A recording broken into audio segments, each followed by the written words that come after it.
আল্লাহ তাআলা আপনার রিজিকে কখন কি রেখেছে সেটা আপনি কিন্তু একদিন না একদিন পেয়ে যাবেন। তেমনি বিচি ছাড়া আমার টবের মধ্যে একটা ডাঁটা গাছ উঠেছিল। সেই গাছটা আমি উঠিয়ে রান্না করলাম। মানে এই সামান্য একটু প্রাপ্তির মধ্যে কি যে একটা অসাধারণ আ উপহার পেলাম। মানে খুবই মজা হয়েছিল। এই ডাঁটাটা খুবই মোটা ছিল। এটা ছবিতে বোঝা যাচ্ছে না। তো আলহামদুলিল্লাহ অল্পর মধ্যেই সন্তুষ্ট থাকার চেষ্টা করি। টবের মধ্যে এই লাল টাইপের ডাঁটাটা আসলে কিভাবে উঠেছে আমি নিজেও জানি না, আল্লাহর ইচ্ছায়। এটা কিন্তু খুবই মোটা, আমার ২ আঙ্গুলের সমপরিমাণ চওড়া হবে। এই যে ২ আঙ্গুল পরিমাণ চওড়া। তো আরও ২টা টবের মধ্যে সাদা টাইপের যে ডাঁটাগুলো আছে সেগুলোও কিন্তু এই ২টা এমনি উঠেছে। এটা মনে হয় আল্লাহ তাআলার একটা ইচ্ছা যে একটা ডাঁটা যেহেতু উঠেছে মোটা, সেটা আমি রান্না করলে আমার হয়তো কম পড়ে যাবে। তার জন্য এর পাশাপাশি আরও ২টা ডাঁটা এভাবে টবের মধ্যে উঠেছে, যাতে আমি রান্না করলে আমার কিন্তু একসাথে আমি খেতে পারি। আর এই শাকগুলা কিন্তু এমনিতেই হয় আমাদের টবের মধ্যে, খেতে ভীষণ মজা। এই যে আরেকটা ডাঁটা বিচি ছাড়াই উঠছে, এটা হয়তোবা গত বছরের কোনো ডাঁটা গাছ থেকে বিচি পড়েছিল, এরকমও হতে পারে।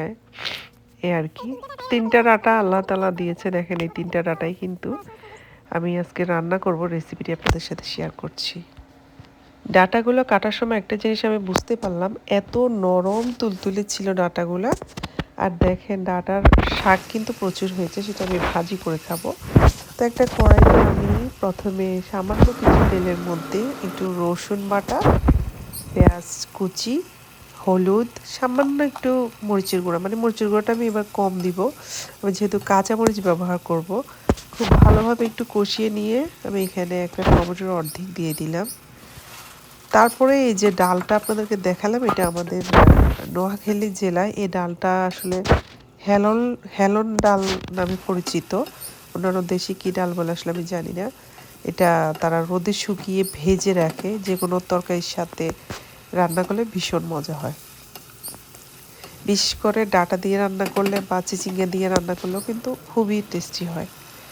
তো আমি কাঁচামরিচ দিয়েছিলাম, আপনারা দেখেছেন। এখানে যেহেতু আমি কাঁচামরিচ দিয়ে রান্না করব, আর একটু পানি দিয়ে ডালটাকে কষানো ভালোভাবে একটু হাফ বয়েল করে নিয়েছি আর কি। এখন এই ডাঁটাগুলোকে আমি ধুয়ে দিয়ে দিচ্ছি। দেখেন কি সুন্দর সবুজ, একদম ফ্রেশ, দেখেই বোঝা যাচ্ছে যে এটা নরম তুলতুলে হবে। তো মোটা যে ডাঁটাগুলো প্রথমে আমি দিয়েছিলাম, যেহেতু এটা একটু চিকন ডাঁটা থেকে একটু সময় একটু বেশি লাগবে, তো ওইটা কিছুক্ষণ কষানোর পরে আমি এই চিকন ডাঁটাগুলো দিয়ে আবারও কিছুক্ষণ নেড়ে চেড়ে ভালোভাবে কষিয়ে নিব। এই রান্নাটা আসলে যে এত টেস্টি হয়েছিল কি বলবো, খুবই মজা হয়েছিল। আমি যেভাবে রান্না করেছি আপনারা ট্রাই করবেন। তা আমি একটু সময় নিয়ে এটাকে লো আঁচে একটু কষিয়ে নিয়েছিলাম। এবার গরম পানি দিয়ে দিচ্ছি পরিমাণ মতো। পানিটা আমি একেবারে দিয়ে দিব, যেহেতু আমি হালকা মাখা একটু ঝোল রাখবো। ডাল দিয়েছি, ডালটাও কিন্তু অনেক সময় ঝোল টেনে নেয়। আর কি একটু নেড়ে চেড়ে কিছুক্ষণ রান্না করব।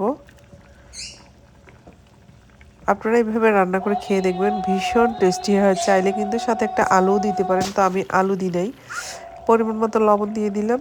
এবার একটা আমি নাগামরিচ দিয়ে দিচ্ছি, কিন্তু আমার জন্য এটা আমি কেটে দিব না, আমি আস্ত রেখে দিব। আমি যখন ভাত খাবো তখন এইটা মেখে খাবো। বিশ্বাস করেন, যখন আমি খেয়েছিলাম ভাত এই মরিচটা মেখে, একদিকে আমার নাগামরিচের ফ্লেভার, আরেকদিকে হচ্ছে এই কচি ডাঁটার একটা অসাধারণ টেস্ট। দুইটা মিলে কিন্তু অসাধারণ স্বাদ লেগেছিল। তো আমি একটা বাটির মধ্যে কিন্তু এটা ঢেলে নিচ্ছি। আমার রান্নাটা কিন্তু কমপ্লিট। কালারটা দেখেন কি সুন্দর এসেছে। আমি কিন্তু তেলের পরিমাণ একদমই কম দিয়েছিলাম, প্রায় ১.৫ চা চামচের মতো দিয়েছিলাম। এখন ধনেপাতা দিয়ে দিচ্ছি। আমাদের লাস্টে কিন্তু যেটা করতে হবে, অবশ্যই পেঁয়াজ এবং রসুনের সাথে কিছু কাঁচামরিচও আছে, আর ২টো শুকনো মরিচ দিয়েছিলাম। এই ফোড়নটা কিন্তু আপনাকে অবশ্যই দিতে হবে লাস্ট পর্যায়ে। এটা দিলে আপনার আসল টেস্টটা কিন্তু আরও বেশি আপনি পাবেন তরকারির। এখন আলতো হাতে একটু মিশিয়ে নিচ্ছি। খুবই টেস্টি হয়েছিল। দেখেন এখনই আমার জিভে জল এসে গেল। সবাই ভালো থাকবে।